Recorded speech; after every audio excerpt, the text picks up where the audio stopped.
Hello there, I'm Susanna and I have a brand called Verity Hope, and I've been selling on Etsy since 2007, lots of digital download patterns as well as ready-made clothing and dolls over the years.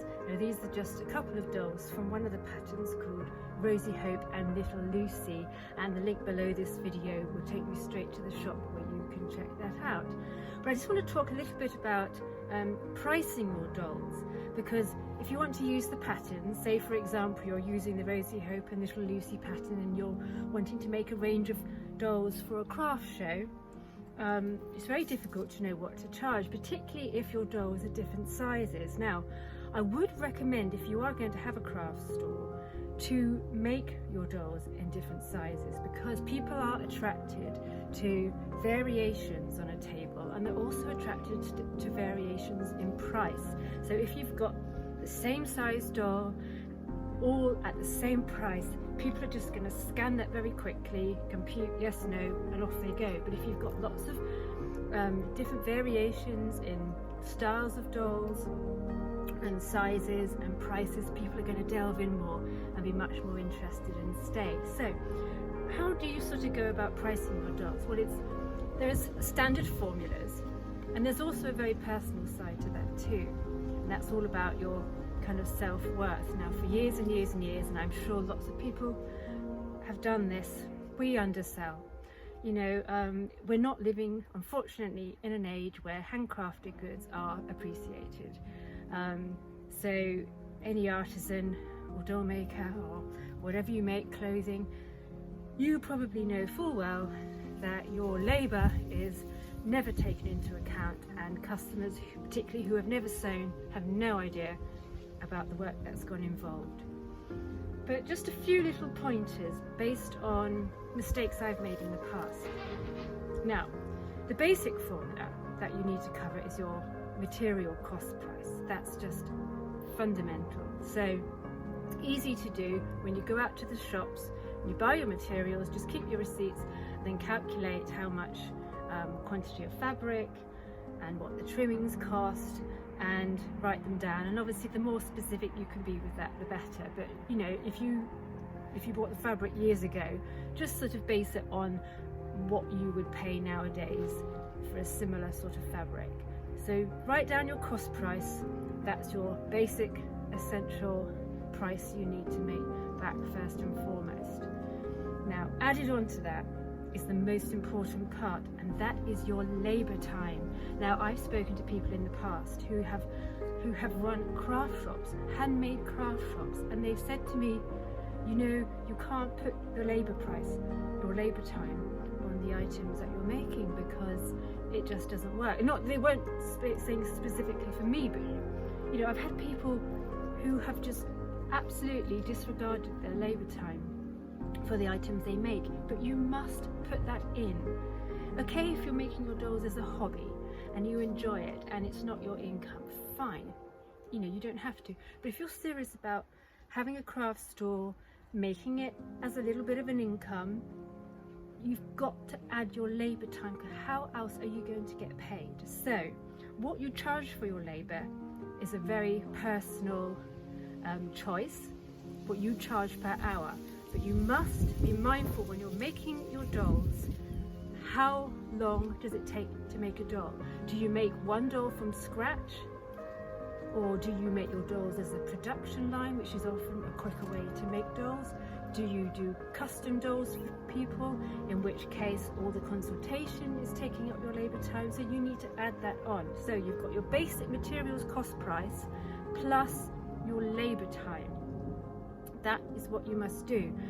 The mistake I made in the past, which seems ridiculously obvious, but I think it was more of a psychological thing. We do suffer from psychological things about not being brave enough to put the price on that you really know your labour is worth. But I used to start off, if I had two size dolls, I would look at the big one and I would calculate materials and then how long it takes to make, and then add on what I thought on top I could get for the doll, just as pure profit. But as people know, if you make dolls, actually making a small item, which is just the same, often is the same labour time as making a large item. Sometimes making a small item is even longer to make because it's fiddly and you've often got to do more hand stitching rather than using a machine. So sometimes this doll might take longer to make than this doll, even though when customers come to your store, and we all do this, we will expect an item that is larger to be more expensive, or generally if the item is larger or heavier, we expect it to have a higher value. And if an item is smaller and often lighter, we expect to pay less for it.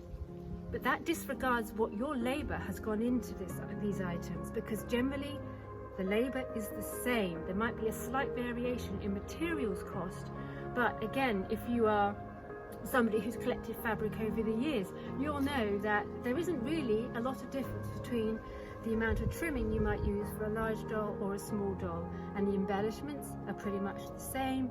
There isn't really a lot of difference between how much your large doll will cost and how much the smaller one will cost, unless you're using extremely expensive materials. So doing material costs for both isn't going to be that much difference, nor is the labour. But what we tend to do is price our large doll based on our material costs and our labour, and let's say just completely for purposes of example, let's say £50. This is just a pure random price. Okay, let's say I decided to charge £50 for my doll, which by the way, I know now I wouldn't because it's worth more than that, but let's just say £50. I used to think, okay, £50, and that was taking in all the labour. Then I'd go to my smaller doll, which had the same amount of labour time or sometimes more because of all the hand stitching, and material cost wasn't really that much different. But then I think, well, but it's small, so people aren't going to pay nearly as much for this size doll as they are for this size doll. Therefore, I'm going to have to charge much less for this doll. And so I'd put a much cheaper price on this small doll. And then you'd go to the craft fair and a customer would come along and they maybe might buy the small doll because it's a lot cheaper. And inside you might start feeling a bit resentful, thinking, gosh, I'm really not making my labour on this small doll. You know, every time I sell my smaller items, which I've priced more cheaply, I'm losing out. I'm not making as much profit. Well, that's because I priced them the wrong way around. What you should do is, if both dolls are the same amount of labour time, or give and take 20 minutes or something, you base your base profit margin price on the smaller doll, because psychologically people will expect to pay more for the larger doll. So let's say now this is £50, okay?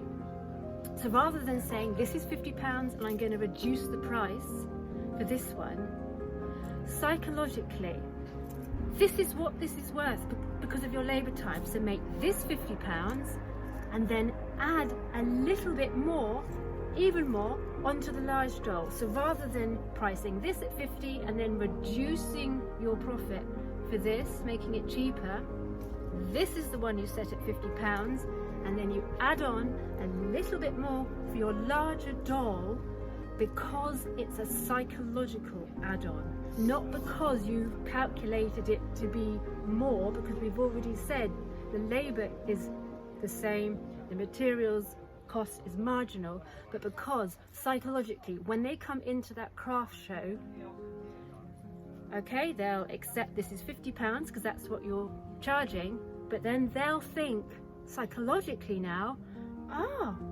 but the large doll is a bargain because it's only £5 or £10 more. So what you've done is you've covered your costs for both size dolls, and you're actually squeezing a little bit more for your larger doll because psychologically customers are willing to pay a higher price for a larger item, rather than pricing your products around your large size doll and then reducing your price for the small doll because psychologically people don't pay so much for for the smaller sizes. So you've reversed that.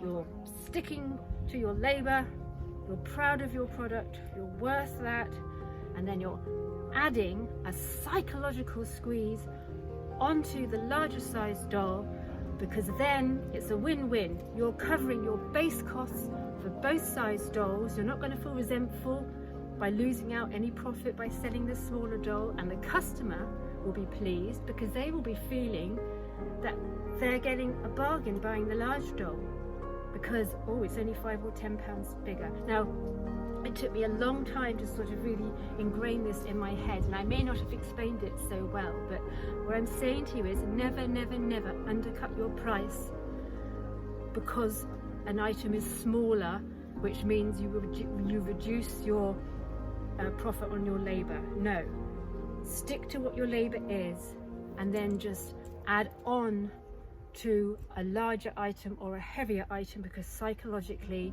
customers, we all do it, are prepared to pay more for a larger or heavier item. Now, I hope I've kind of explained it, and I'd love to know your comments, and actually follow my social media.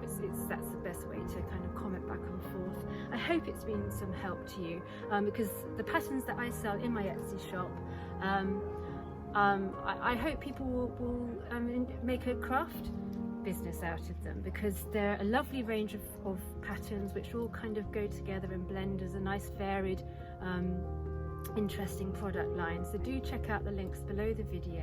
I hope this has been of help, and do tune in again. And again, this is Rosie Hope and Little Lucy, and good luck.